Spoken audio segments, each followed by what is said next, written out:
Todos bem alimentados? Muito sono. Muito sono? Esse é o problema. Tem que fazer comida mais ruim, senão a gente... Né? Quando a gente está falando não dá sono, né? Mas para ouvir os outros agora depois do almoço, né? Muito bem. Contente de estar aqui e agora tem? Bom, tem mais? Isso. E poder repartir com vocês algumas coisas que o Senhor tem nos colocado no coração. Nosso assunto é Bíblia, a Palavra de Deus. Os teólogos, os mais estudados e aqueles que teorizaram o conhecimento, né, chamam o assunto de bibliologia. É o estudo da Bíblia, mas não da Bíblia quanto às verdades espirituais que ela ensina, mas quanto à maneira como ela foi formada, produzida, essa revelação escrita da parte de Deus. Alguma coisa acerca da sua estrutura é importante também conhecer, e conhecer a palavra de Deus com mais profundidade. Nosso irmão terminou as suas aulas de manhã falando da necessidade de nós conhecermos a ferramenta que nós vamos utilizar, não é? Estas aulas são visando isso. Eu não estava pensando, mas na minha meditação nessa semana, eu estava olhando para a carta de Judas e eu queria ler um versículo com vocês para nós começarmos nossa meditação. Carta de Judas, um dos meio-irmãos do Senhor Jesus, irmão por parte de mãe e não por parte de pai, né? Versículo 3. Judas, verso 3. Uma carta de um único capítulo, então, em vez de dizer capítulo 1, a gente já menciona direto o verso 3. Diz assim: Amados, quando eu empregava toda a diligência em escrever-vos acerca da nossa comum salvação, notem que o assunto que ele pensava em trazer, quando ele sentou para escrever para os cristãos, era ele tensionava escrever algo relacionado à nossa comum salvação. Esse era o assunto que ele pensava em escrever. No entanto, alguma coisa aconteceu que modificou o seu comportamento. Foi que me senti obrigado a corresponder convosco, exortando-vos a batalhardes diligentemente pela fé que uma vez por todas foi entregue aos santos. O que aconteceu que fez com que ele mudasse o assunto que ele tinha tensionado tratar com os cristãos? Nós vamos falar sobre isso hoje. Veio-lhe a inspiração do Espírito Santo, e nós vamos entender essa inspiração por um direcionamento quanto ao assunto que deve ser tratado, e um direcionamento inclusive em relação às palavras que devem ser usadas para o tratamento desse assunto. É o que nós costumamos chamar de a inspiração verbal. Uma direção quanto ao assunto ao ser tratado e quanto às palavras utilizadas para tratarem esse assunto. Bem, o assunto que ele tensionava tratar era mas o Espírito falou: deixa esse assunto e você vai tratar de um outro assunto. E obedecendo à orientação do Espírito, ele deixou aquele assunto e ele escreveu acerca de uma batalha, de uma defesa que nós cristãos devemos fazer em relação à fé que uma vez por todas foi entregue aos santos. A palavra fé, na Bíblia, ela tem vários significados. O significado que nós mais exploramos é aquele ato de confiança depositada na pessoa e na obra do Senhor Jesus Cristo realizada ali na cruz do Calvário. Nesse caso, a fé é uma confiança depositada, né? Certos de que não mais resta nada para nós fazermos, porque tudo ele fez completo. Mas a fé essa palavrinha tem um outro significado na palavra de Deus. Ela se refere também ao conjunto de doutrinas e de crenças que nós temos. A fé em Cristo é uma coisa, o conjunto de fatos e verdades espirituais que nós cremos, que fazem parte do cabedal de conhecimento cristão, isso na Bíblia também é chamado de fé. Nesse caso não é o ato de confiança depositado numa pessoa e na sua obra, mas é um conjunto de verdades que nós cremos. E que, como estamos lendo aqui, somos exortados a batalhar, a defender aquilo que nós cremos. Essa deve ser a nossa proposta. Mas há um terceiro significado como extensão do segundo. Onde é que nós encontramos esse conjunto de verdades espirituais que nós cremos? Onde é que nós encontramos esse conjunto de verdades espirituais? Na Bíblia. Na palavra. Então, por extensão, e esse é um terceiro significado que a palavra fé assume, ela se refere à palavra de Deus, não é? Porque é na palavra de Deus que nós encontramos esse conjunto de verdades que nós cremos piamente. Quando Judas escreve aos cristãos dizendo: defendam a fé que uma vez foi por todas foi dada aos santos, em outras palavras ele está dizendo: defendam a palavra de Deus, defendam, saibam o que é, como ela foi feita, como ela tem sido preservada, porque ela é digna da nossa confiança absoluta, total, não é? Isso aqui não é simplesmente tinta no papel, preto no branco, ideias humanas colocadas no papel, absolutamente, está muito longe de ser isso. Por isso ela merece a nossa atenção e a nossa defesa, empenhados em defender. Aliás, porque se não fosse a palavra de Deus, nós não teríamos sido salvos. A fé vem pelo ouvir, e ouvir a palavra de Deus. Essa fé, uma vez por todas, ela foi entregue aos santos. Uma vez por todas. Você sabe por que ela merece sua total e absoluta confiança? Por si só, ela prova a fidelidade dela, ela prova a sua veracidade, ela prova a sua inspiração divina, ela prova a sua inerrância. E quando nós juntamos todos esses fatores, concluímos que ela é digna da nossa confiança. Alguns homens têm dito que isso é simplesmente tinta no papel. Desafiem a essas pessoas, quando vocês as encontrarem, desafiem essas pessoas a lerem este livro. Eu li o testemunho de um professor universitário norte-americano, que para contrariar e encontrar embasamento para, na verdade, envergonhar os cristãos por causa desse livro medíocre, ele achava, né, que eles creem, ele começou a ler esse livro e começou a fazer pesquisas sobre esse livro, para envergonhar os cristãos e para anular essa fé que uma vez por todas foi entregue aos santos. Preciso dizer para vocês qual foi o resultado daquelas pesquisas feitas.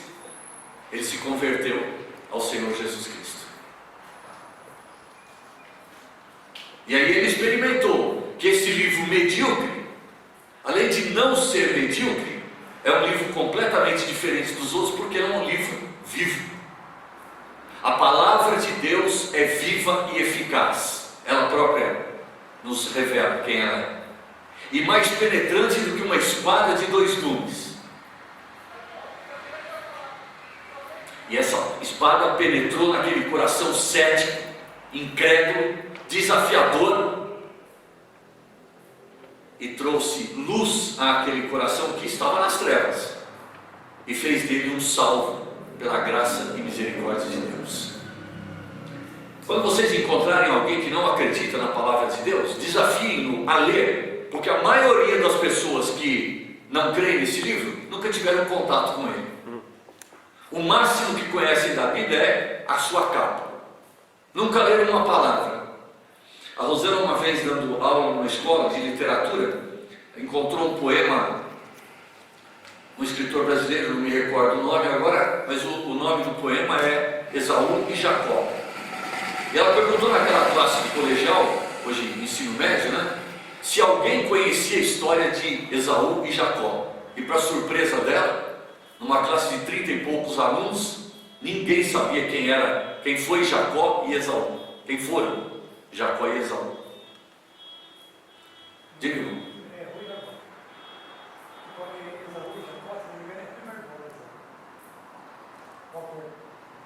Eu, desculpa, não ouvi a última. O poema Esaú e Jacó, se não me engano, é Rui Barbosa. Rui Barbosa? É, eu não estava me recordando, mas ela ficou impressionada com o fato de que as pessoas não sabiam quem foram Esaú e Jacó. Não sabiam que eram irmãos sequer, quanto mais a história deles relatada na palavra de Deus. Bem, nós devemos não apenas conhecer a fé que uma vez por todas foi dada aos santos, porque nós somos exortados pela manhã a conhecer as ferramentas que nós usamos, e essa é a principal delas. Há uma outra ferramenta, a oração, indispensável também no serviço cristão, e também muitas vezes não conhecemos porque pouco praticamos isso. Enfim, nós temos uma série de ferramentas que Deus coloca à nossa disposição para fazer a sua obra, e nós, quando manuseamos de forma errada, porque não conhecemos estas ferramentas. Eu queria falar com vocês um pouco hoje, Deus permitindo, mês que vem, terminar esse assunto, sobre como foi formada essa fé que uma vez por todas foi dada aos santos. Eu quero apresentar também alguns livros. Eu tenho aqui um exemplar da Bíblia Católica. Eu precisei comprar esse volume para olhar para aqueles livros que não constam da nossa Bíblia, e nós vamos mostrar por que é que eles não constam. Eles não são uma ferramenta eficaz, porque o que eles têm de besteira e bobagem é impressionante. E é bom você saber isso. Eu não vou dizer para ninguém leia os livros apócrifos, mas pelo menos saiba as barbaridades que você encontra nesses livros. E por isso é que eles não constam do nosso cânon, né? Ou aquilo que nós chamamos o cânon sagrado. Bom, Davi, eu tive que estudar Macabeus, os 2 livros de Macabeus, para uma atividade que foi pedido para mim. E no final me surpreendi quando ele pede desculpa. Nós vamos mencionar isso aí. É, no mínimo, ridículo um escritor sacro, no final da sua obra, pedindo desculpas porque o que ele pôde fazer é isso, e se não ficou bom, infelizmente era o máximo que ele podia fazer. Nenhum escritor sagrado de fato fez isso. Como nenhum pregador, depois de transmitir a palavra de Deus, ele deve pedir desculpas a alguém. Porque quando a gente diz assim diz o Senhor, não sou eu que estou falando, então eu não tenho que pedir desculpas em lugar de Deus. Agora, se é uma mensagem na minha cabeça, no meu coração, aí eu tenho 1000 razões para pedir desculpa. Mas se é aquilo que o Senhor falou, fala isso, ninguém tem que pedir desculpas por transmitir a mensagem do Senhor. Bem, vocês têm aí a apostila, dê uma olhadinha na primeira página. Nós temos ali a revelação de Deus. Nós vamos usar essa palavra um pouquinho, e nós vamos ver 2 tipos de revelação, uma chamada revelação universal ou geral. Vamos ver suas características, e depois, tratando-se da palavra de Deus, nós vamos chamá-la uma revelação particular, e aí algumas características dela, especialmente a inspiração divina, porque isso reveste esse livro de uma autoridade ímpar, sem igual. E nós vamos ver também a sua inerrância. E nós vamos dar uma olhada para alguns versículos que aparentemente tratam de alguns erros na palavra, e ou seja por falta de informação, ou porque eles retratam a maneira como na época em que foi escrito se entendia certos fatos, mas isso tem que ser considerado, de forma que nós podemos afirmar a inerrância absoluta da palavra de Deus. E aquilo que aparentemente é um erro, ou são erros, um pouquinho de critério, nós vamos ver que se tratam de mal entendidos da nossa parte, que podem ser esclarecidos. E depois nós vamos falar sobre a unidade da Bíblia, porque há uma diversidade enorme, diversidade de línguas, diversidade de locais onde ela foi escrita, diversidade de pessoas, de nacionalidade dos escritores, diversidade de tantos pontos. E apesar de toda essa diversidade, verifica-se uma unidade impressionante na palavra de Deus. É mais um argumento que reforça a credibilidade, a autoridade e o fato de que nós devemos confiar nesse livro. Depois, no item 2C, que provavelmente fique para o mês que vem, nós vamos olhar alguma coisa a respeito da estrutura da palavra de Deus. Por que Velho e Novo Testamento? Quais as divisões do Velho, quais as divisões do Novo Testamento? Como é que essas divisões em ambos os testamentos se intercambiam e se relacionam? Qual a relação que existe, por exemplo, entre Êxodo e João, o Evangelho de João? Nós diríamos, aparentemente, nenhuma relação. Mas só para vocês começarem a pensar, quando Deus se revelou na sarça ardente, e quando Moisés disse: qual é o nome que eu vou dizer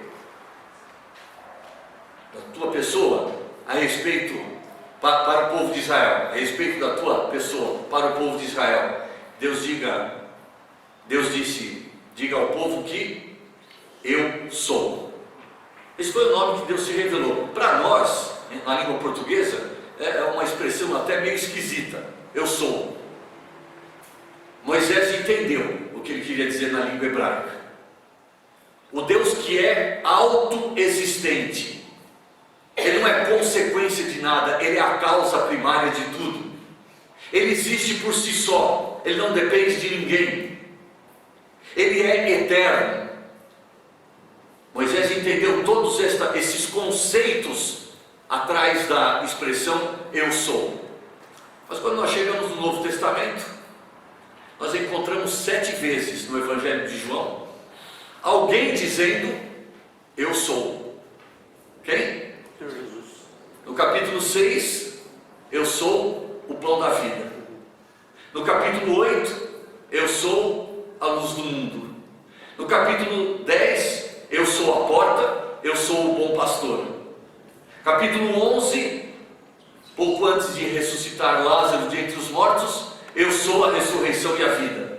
Capítulo 14, quando Tomé disse: Senhor, para onde vais? Não sabemos o caminho. Eu sou o caminho, a verdade e a vida. E no capítulo 15, eu sou a videira verdadeira e meu pai é o agricultor. Sabem o que os judeus tiveram vontade de fazer ao ouvir Jesus dizer aquelas palavras, eu sou? Apedrejar Jesus. Porque ele estava usando um nome que Jeová se revelou através desse nome no passado. Em outras palavras, ele estava dizendo, eu sou Jeová.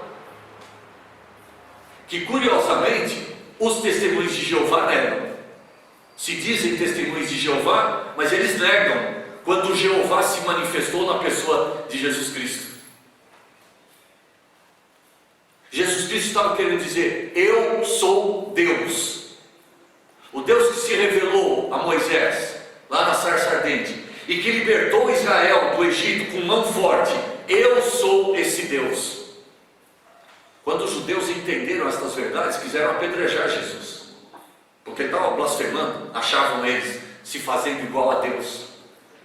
Essa é uma das muitas relações que nós encontramos entre o livro de Êxodo, no Velho Testamento, e o Evangelho de João, no Novo Testamento. Poderia dar mais uma, só para mostrar para vocês como há um interrelacionamento entre os dois testamentos. Quantos ambientes o tabernáculo, que foi ordenado por Deus e construído por Moisés, cujo relato nós encontramos no livro de Êxodo, apresentava? 3.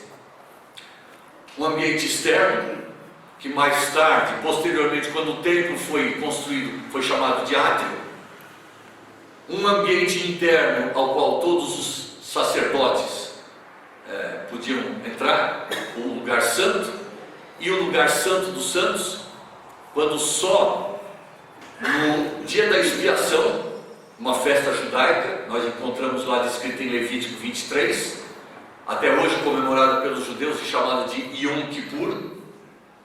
Só nesse dia, e só o sumo sacerdote, e com sangue na mão, podia entrar no lugar santo dos santos. Quando nós entramos no Evangelho de João, nós ficamos impressionados de ver, nos 12 primeiros capítulos, o Senhor Jesus dirigindo o seu ministério às multidões. Onde é que ele estava? Ele estava no átrio. Todos os homens entravam no átrio do povo de Israel, todos os homens tinham acesso, e apresentavam ali com os animais para os sacrifícios realizados. Eles podiam entrar no átrio. As multidões, foi que Jesus falou nos 12 primeiros capítulos. Mas quando nós chegamos no capítulo 13, nós encontramos Jesus no cenáculo, capítulos 13, 14, 15, 16, nós encontramos Jesus no cenáculo com um grupo seleto. Quem era? Seus discípulos. Onde é que nós encontramos o Senhor Jesus nos capítulos 13, 14, 15 e 16 do Evangelho de João? No lugar santo. Ali só os sacerdotes tinham acesso.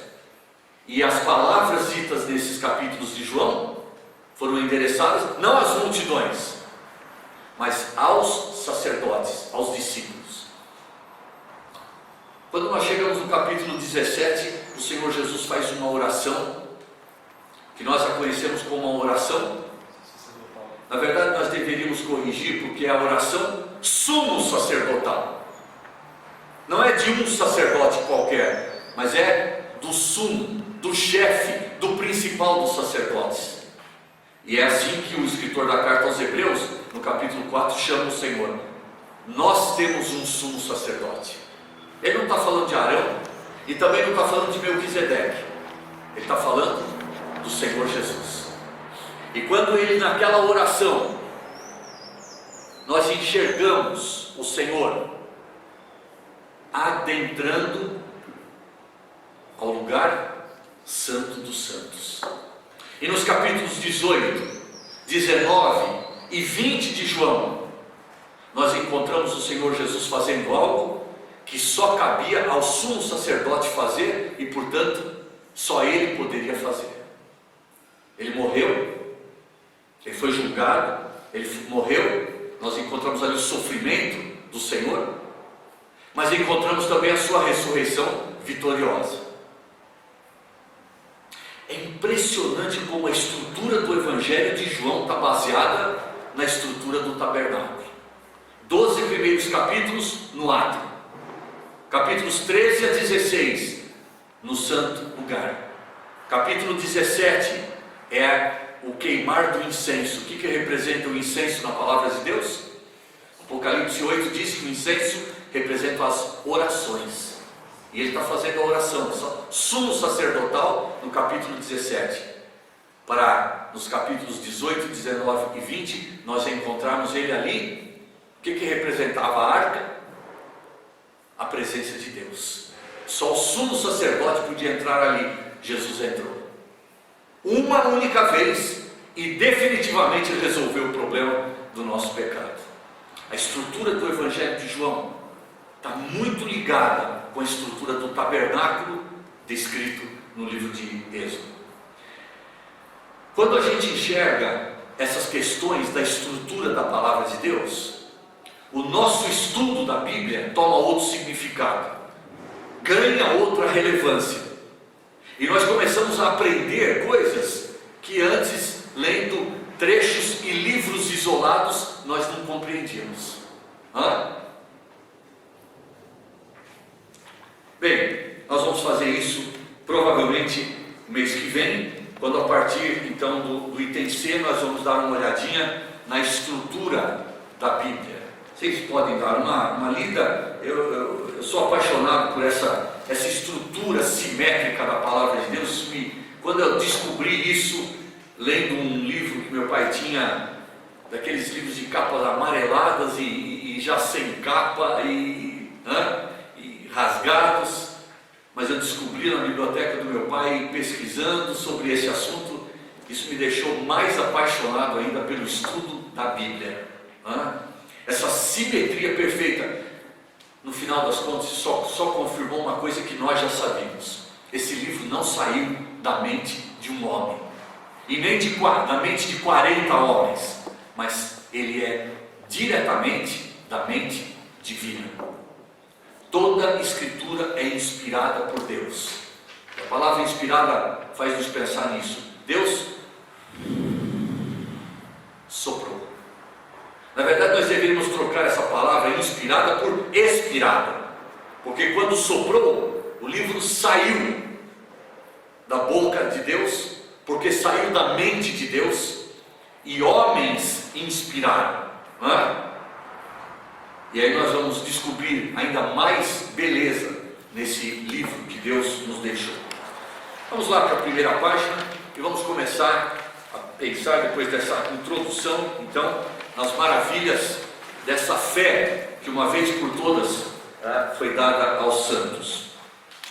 Bem, Deus se revelando ao homem.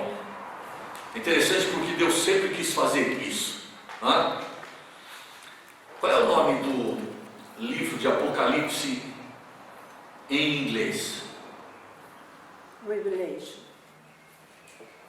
Na verdade, porque a palavra vem de uma palavra grega que significa revelar. Mas é impressionante como nós temos uma ideia completamente diferente do Apocalipse. Nós não temos a ideia de, quando abrimos esse livro, de que Deus quis revelar verdades para nós. Nós achamos que Deus quis esconder verdades de nós. Não é verdade? Não é essa ideia que a maioria dos cristãos temos? Deus quis revelar. Aliás, sempre Deus quis se revelar ao homem. Agora nós temos que partir do conhecimento que Deus é um ser infinito, e nós seres finitos, ilimitados, ilimitadíssimos. Deus usou várias revelações para nos dizer quem Ele é e qual o propósito dele para a vida do homem, para as nossas vidas. Deus usou revelações universais. Deus usou uma revelação específica. No item 1.a, primeiro ali, vamos falar primeiro da revelação universal de Deus. O que é essa revelação universal? É Deus comunicando a respeito de si mesmo a todas as pessoas, de todos os tempos, em todos os lugares. É por isso que nós chamamos essa revelação de uma revelação universal ou geral. Não foi o desejo de Deus, através destas revelações gerais, dirigir-se a um povo ou a uma pessoa em especial, mas Ele deu o seu testemunho, revelando a si mesmo e o seu propósito para as nossas vidas a todos. Então, uma forma genérica. Nós vamos ver que essa revelação foi menos específica, mas ela foi mais abrangente, porque ela se dirigiu a todas as pessoas.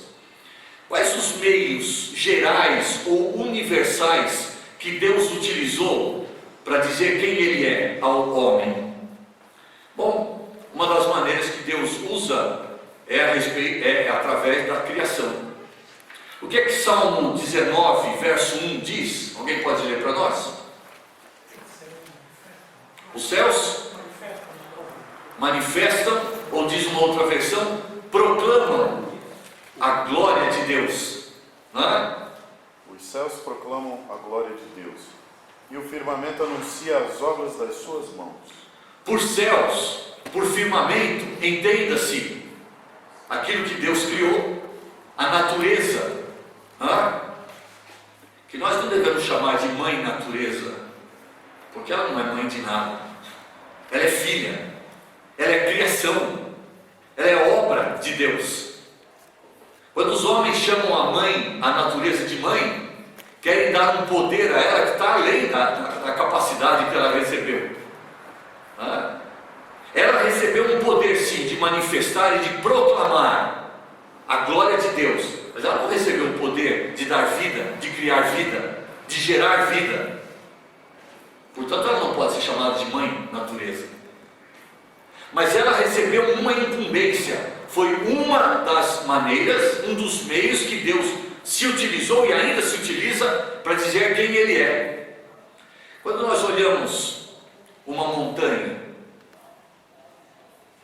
sua grande massa, seu grande tamanho, pensamento que nos vem imediatamente à mente, imediatamente à nossa mente. Se a montanha é grande, maior ainda é quem a criou.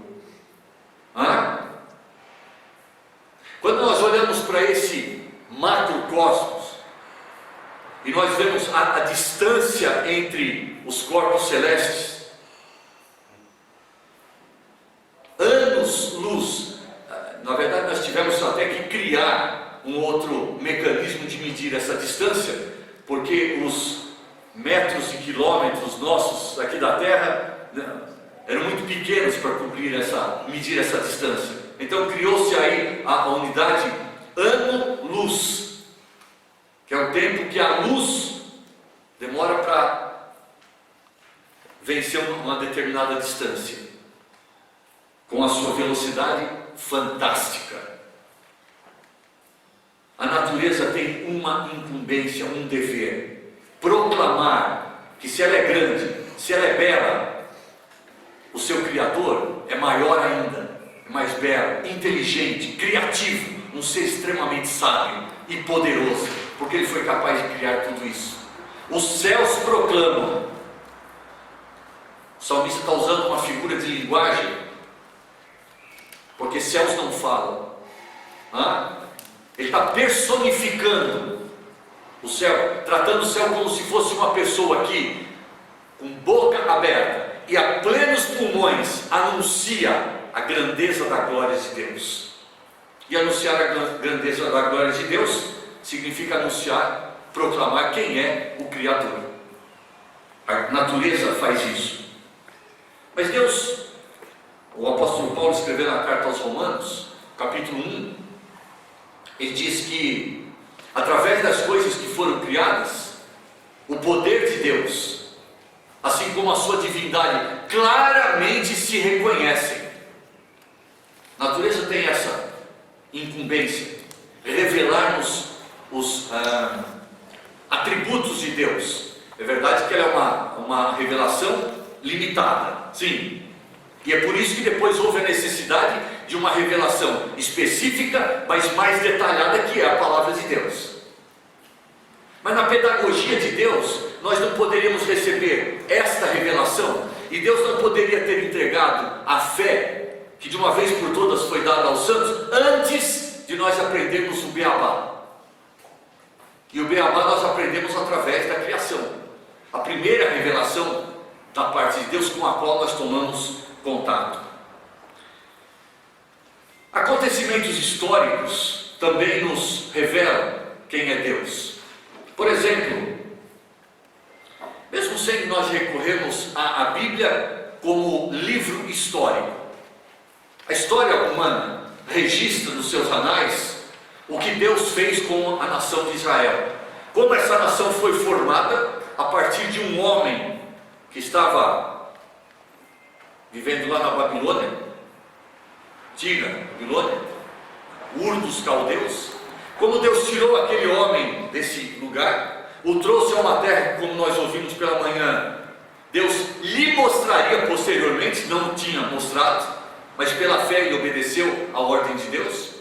E como a partir daquele homem estéril, sua esposa estéril, Deus fez uma grande nação. E como depois Deus preservou essa nação e continua preservando-a nos dias de hoje, porque ela está rodeada de inimigos, que apesar de serem irmãos de sangue, são inimigos ferrenhos dos judeus, cujo objetivo é aniquilar a nação, fazer desaparecer a nação de Israel. Mas a história tem testemunhado ao longo de séculos. Quem é esse Deus que protege uma nação, ou que prepara uma nação, que forma uma nação e que depois a protege de todos os seus inimigos? No passado, de assírios, de babilônios, de filisteus, de amorreus, de ferezeus. No presente, de árabes, de Estado Islâmico, e Deus continua preservando essa nação. A história testemunha quem é esse Deus, o defensor dos fracos e oprimidos. Mas também há uma revelação que Deus colocou no próprio homem e que o faz sentir quem é esse Deus. Eu quero ler esses versos com vocês. Romanos capítulo 2, versículos 14 e 15.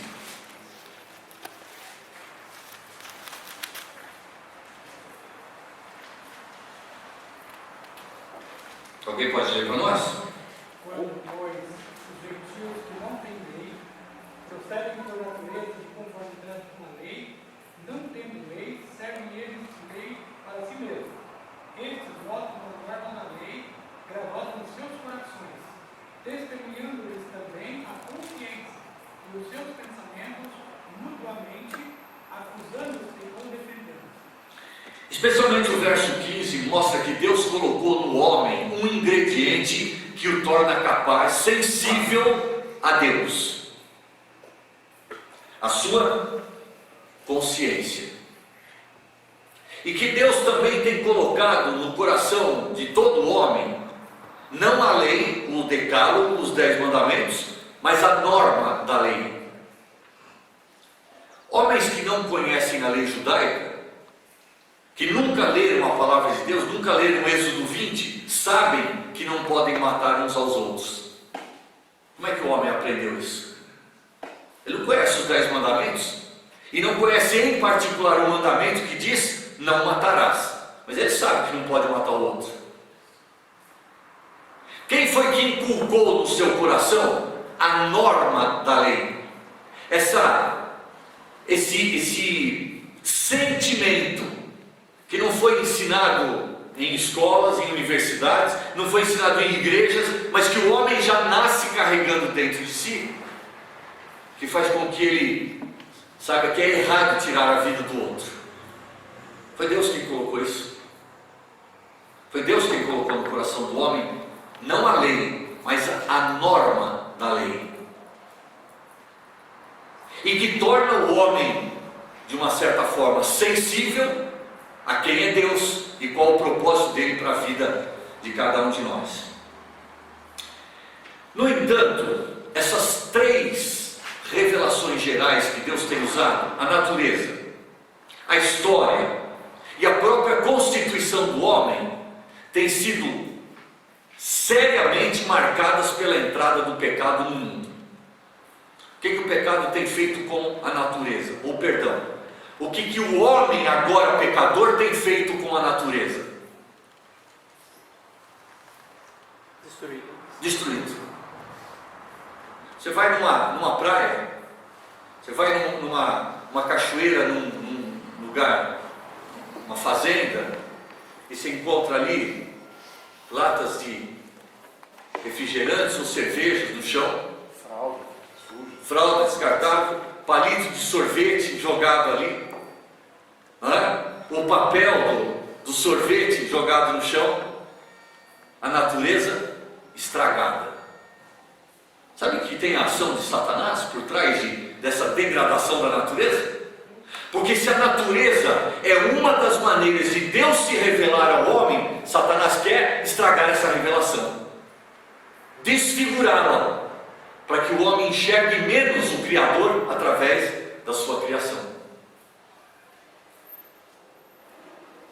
E a história? O que nós vamos dizer da história? Como ela tem sido estragada pela entrada do pecado, não é? Porque estudar história nos nossos dias é praticamente estudar as guerras, as conquistas, as brigas entre os povos, não é? A história precisava registrar esses fatos? Tem que ser assim a história? Podia ser diferente, não podia? Nós poderíamos apenas ver o cuidado, a preservação, o amor de Deus para com as suas criaturas registrado através da história. Mas nós vemos lutas, guerras, mortes, pestes como resultado de guerras, fome, destruição, miséria. O pecado tem estragado a história. Bom, desculpe, quando falou da natureza, tem uns grupos no mundo que cuidam da natureza. E a gente percebe que estão totalmente divorciados de Deus. De cuidar da natureza porque ela merece, não porque Deus a criou. O pouco cuidado que o homem tem é errado também. Fora quando não há algum interesse comercial nisso daí, não é? No mínimo, o que o irmão falou é verdade. Estão cultuando a criação em vez de cultuar o Criador, no mínimo. A mãe natureza. É. A mãe natureza. E quando não, há interesses comerciais, até políticos, envolvidos nessa defesa do meio ambiente. Sim, nós devemos preservar o meio ambiente pela razão certa. E qual é a razão certa? Se a natureza é uma das formas que Deus se revela a nós, e o seu poder, sua sabedoria. Deixa eu dar um exemplo. Eu dei aula numa escola, que a escola era no final da cidade, e na janela da sala dos professores, nós olhávamos o campo já, uma cidade perto de Araraquara, chamada Ribeirão Bonito. Uma vez eu estava ali na sala dos professores e eu fiquei contando quantas tonalidades de verde eu encontrava só naquele pedacinho da natureza ali que estava aparecendo na janela. Bom, os dedos das minhas duas mãos não foram suficientes. E eu comecei a lembrar, quando nós éramos pequenos, e todo início de ano, seu Ramon, Dona Damares, pegava a lista de materiais das nossas escolas e iam comprar o material para o nosso ano letivo, né? E aí tinha lá o professor pedindo uma caixa de lápis de cor. E quando a gente chegava na papelaria, tinha desde caixa de lápis de cor com meia dúzia de lápis de cores, até 48 lápis de cores. E eu olhava babando aquela caixa de 48, nunca tive uma. Tinha que comprar máxima de 12 cores, né? Era o que cabia no orçamento. E eu olhava aquela caixa com 48 lápis de cor e eu ficava, quantos tons de azul? Um azul clarinho, um mais escuro, até chegar no azul marinho. O verde também, um rosa, depois mais forte, um marrom mais claro. Eu ficava babando naquelas caixas de 48 lápis de cores, que tinha 5 ou 6 tonalidades de azul, 5 ou 6 tonalidades de verde. E aquele dia, olhando ali na janela, na sala dos professores, eu encontrei mais de 20 tonalidades de verde num campo só. Sabe qual é a conclusão que eu cheguei? Que criativo é o nosso Deus. Seu estoque de tonalidades de cor verde não acabam, não findam. Caprichoso, né? Demais. Eu gosto muito de fotografar flores. Eu tenho mais ou menos umas 500 fotos de flores que eu vou tirando e vou guardando. Algumas delas muito lindas. Mas uma coisa que me chama a atenção não são só as cores, mas a textura das folhas. Você já pegou uma folha assim, áspera, né? Dói até quando a gente encosta, né? Proteção. Provavelmente algum bicho vai se alimentar dela, então Deus colocou lá para... Come, mas não come muito não, preserva essa espécie. Outras você passa a mão assim, são sedosas. Algumas lisas, a água cai nelas assim, escorre. Outras absorvem a água, são porosas. Eu fiquei examinando isso daí. Que Deus criativo é o nosso Deus. Falando nisso, está acabando com as abelhas nossas. Também, né? Eu tenho uma fotografia de uma flor. Ela tem 4 pétalas assim, 3 pétalas brancas e uma lilás. Gente, como é que pode? Fotografei. Quando eu vi no canteiro de uma calçada por onde eu ia passando, a gente não ia dar importância para isso. Eu olhei e falei, quem é que fez? Parece pintado à mão. Alguém chegou ali e pintou 3 pétalas com a cor branca e uma pétala com a cor lilás. Qual é a conclusão que eu cheguei? Que criativo é o nosso Deus. Então, quando a gente olha para a natureza, nós não temos que cultuar e endeusar a natureza, porque quem a fez, quem a criou, é muito mais sábio, muito mais poderoso, muito maior. É um meio da revelação, da sabedoria, da criatividade e do plano de Deus, de que Ele gostaria que esse mundo fosse colorido. Infelizmente nós temos erguido muitas paredes cinzas, né? Temos optado por descolorir o mundo colorido que Deus criou. Essa é a razão verdadeira pela qual nós devemos preservar o meio ambiente. Deus se revela através dele. Por essa razão que o irmão Carrasco mencionou? Não. Pela outra razão que eu mencionei, por interesses financeiros ou políticos? Não. A verdadeira razão é que através da criação Deus revela quem Ele é. E a Bíblia diz isso. Natureza, história, constituição do homem. O que aconteceu quando o pecado entrou? Com esses 3 meios da revelação de Deus, eles foram seriamente prejudicados. A natureza tem sido degradada. A história tem contado apenas guerras e consequências de guerras. E a constituição do homem? Nós lemos Romanos 2,15 que o homem foi provido de uma consciência. Vocês lembram daquela historinha, né? Que o Pinóquio tinha uma consciência? O grilo falante, né? Que falava para ele quando a coisa estava certa ou quando estava errada. O que tem acontecido com a consciência humana pela entrada do pecado na raça humana? Ela tem sido cauterizada. E quando algo é cauterizado, ele se torna insensível. Perdemos a consciência de Deus. Estou falando como raça humana. E se em nós essa consciência ainda tem sido parcialmente recuperada, e parcialmente, não totalmente, parcialmente recuperada, é graças à intervenção miraculosa de Deus. Porque se dependesse de nós, nossa consciência estaria empedrada, dura, completamente insensível a Deus. O pecado fez isso. E por causa disso, nós vamos agora para o nosso intervalo, mas depois nós vamos ver. Então se tornou necessário Deus falar, não de uma forma geral e abrangente, porém menos detalhada, mas de uma forma mais específica. E aí é que Ele nos deu essa fé que uma vez por todas foi dada aos santos. Vamos lá para o nosso intervalinho, tomar um café.